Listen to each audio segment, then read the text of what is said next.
आजकल के लड़के भाभीियों को ही क्यों पटा रहे हैं? अभी बदत है भाई, अभी बदत है। समझदारी में भी लड़कों को समझदारी और बाकी चीजें ज्यादा मिलती है भाभीियों से, इसलिए लड़कियां समझदार नहीं होती इसका मतलब? एज कम्पेयर टू भाभीियां तो थोड़ी कमी होंगी। उम्र का तजुर्बा तो होता है ना। हाँ, तो वही है, क्योंकि भैया उनका लड़कियों से इंटरेस्ट खत्म हो चुका है। ये क्या सुन रहा हूँ मैं? लड़कियों से इंटरेस्ट हट गया, हराम खोरोगा। लड़कों के कर्म में ऐसे नहीं है कि उन्हें सिंगल लड़की अच्छी मिले। तेरा तो गेम बजाना पड़ा। हाँ, टाइम पास करना होता है बेसिकली आज की डेट में, और लड़कियां हर किसी का टाइम पास नहीं कर सकती हैं। भैया ये सब चक्कर में मैं पढ़ता ही नहीं हूँ। सॉरी।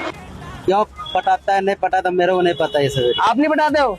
बिल्कुल नहीं। खाओ माँ कसम। आजकल के लड़के भाभीियों को ही क्यों पटाना चाहते हैं? ये फंस गया सी है।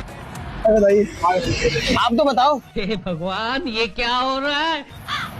पता नहीं भैया, हम तो इस काम में आज तक पढ़े ही नहीं है।